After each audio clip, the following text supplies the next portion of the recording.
Hey guys, so today is a bittersweet day. My mother-in-law, who has been here since before quarantine because she was coming to watch my kids for us to go to Spain, which we never went, and then quarantine started, blah blah blah.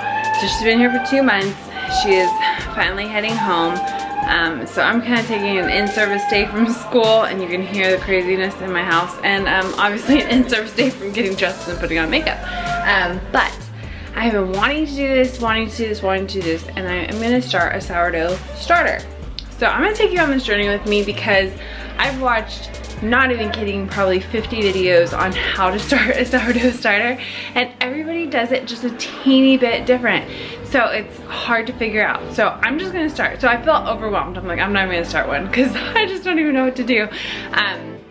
But I'm just gonna try. What's the worst? I waste a little bit of flour, which right now it's hard to find, so that could be actually a really bad thing. But I'm gonna try it. We have been blessed with people bringing us bread, which is awesome, but I know that's not always gonna happen. I enjoy home-baked bread, although I've never really taken off and done well with it. And I love sourdough. Like whenever I'm at a restaurant or a store, I love, love, love sourdough. So I thought I'm gonna start trying to make my own, plus having this natural yeast source will be nice because yeast has been hard to find as well if I need to make my own bread. I do have some, so I'm gonna use that up while my sourdough matures because it's a fermented food, which is great for you, for your gut health and all that stuff. There's all kinds of research into it, so just Pinterest sourdough and you're gonna get a wealth of knowledge. But besides the deliciousness of it and the benefit of it, I just want to be able to provide myself with something if I can't find yeast. So here we go. We're gonna start our sourdough starter. I have whole wheat flour. I have a food scale. Some people say to measure on the food scale. I have a mason jar, and this is actually one of our drinking glass mason jars that I freshly washed, and I have water. That's what you need.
That was messy, but it is done. So here's day 1 of my sourdough starter. So I did the food scale because some people do the food scale. Why can't you see me? Gosh. Some people do the food scale, some people just do straight measuring cups, and I wanted to see if there was a difference. So I did the measuring cups with the food scale to see if it about equaled out, and it did. I was like 0.2 ounces off on the water, but part of that was probably because most of it spilled onto my food scale. So I think that's gonna be good, and I think I'm gonna use that as my go-to through this process until I like know what I'm doing, because I don't. But here's day 1. So tomorrow what I have to do is discard half of this and add another cup of flour and water and keep doing this for 7 days. I think on day 4 I start double feeding it, and I just looked up a bunch of recipes of what to do with your discard, because you have to discard half of it, and I don't want to waste flour because it's precious. So we're gonna be eating lots of pancakes and crepes and things like that while I am creating my sourdough starter. But I'm so excited about this. Like the Pioneer Days, they legit pass this down to their daughters, their granddaughters. Like this is how they made bread. And this is the beginning. This is the beginning of my new friend that I have to feed daily and take care of. So basically I just got a pet today. I'm excited. Hey guys, and good morning. So it's early in the morning and I'm about to feed my sourdough starter. And I'm gonna be honest with you guys, I panicked yesterday when I looked at it because can you see all this brown liquid on the top? That's actually called hooch, but I thought I had done something wrong. So I mixed it together and I fed it like I would have normally because I'm like, well, maybe this is just a day one thing. I don't know. So, but today I see bubbles, I see like it activated. So I don't think I did anything wrong. What I should have done is pour off the hooch and then feed it. So since I panicked, I decided to start a whole nother starter in this bowl. And this one seems to be doing really well. This is its day one. And it's got bubbles. It just looks really good. It smells sweet. So I feel like this one is already doing better. But since I panicked and now I have double the starter, I am going to use one of them. I'm probably going to use this guy to make pancakes with this morning. It's Saturday, so I'm pretty much going to discard that one. And I'm going to go ahead and keep this one and keep feeding it. And I am going to switch to weighing it because I feel like that might be something I did wrong. So I have my food scale out. I'm going to take half of this, or actually I'm going to take 100 grams of this, and then I'm going to add 100 grams, right? No. What did that girl say? 25 grams of this, and add 100 grams of water, 100 grams of flour. Is that what she said? I'm gonna take 100 grams of my sourdough starter that looks like it's good. 100 grams of flour, 100 grams of water, because I'm pretty sure it needs to be all equal parts. Welcome to my sourdough journey. And then, since sourdough is a fermented food, in order to make pancakes out of it, I actually need to let it make the batter, let it rest, and then I will be able to make pancakes for my family. You want it to be way more fermented. You actually should probably do this the night before, but since I'm in that beginning phase and discarding a lot, you can like break the rules a little bit and just know it's not going to be like if you're gluten intolerant, it's not ready for you yet. You need this to be fully fermented for it to be ready for you. But since none of us are gluten intolerant and I don't want to waste all this flour, I'm going to make some pancake mix, feed my starter, condense it down to one starter instead of two, and here we go.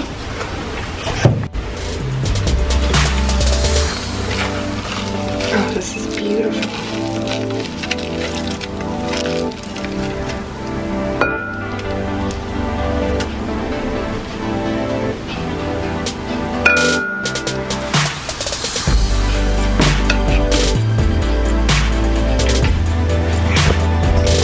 No, it says 120, so I'm going to do equal parts to this since I put a little bit too much in.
right now this has to sit for half an hour before I make pancakes. Why are you filming at 8:45 in the morning?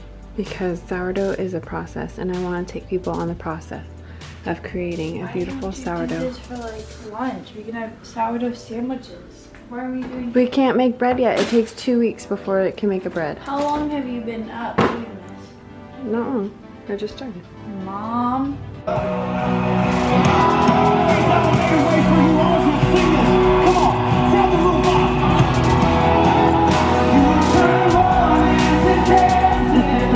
Forgot to feed my starter yesterday, but I'm still seeing bubbles. It still looks okay. So I'm gonna go ahead, and I almost forgot to feed it today too. So I'm gonna go ahead and feed it again. This is my discard that I'm keeping in the fridge, and I've been making pancakes and crackers and things like that. And you just see it has some bubbles. I haven't stirred either one of these, and I am just using unbleached all-purpose flour because I ran out of wheat and water. So I will show you what I do.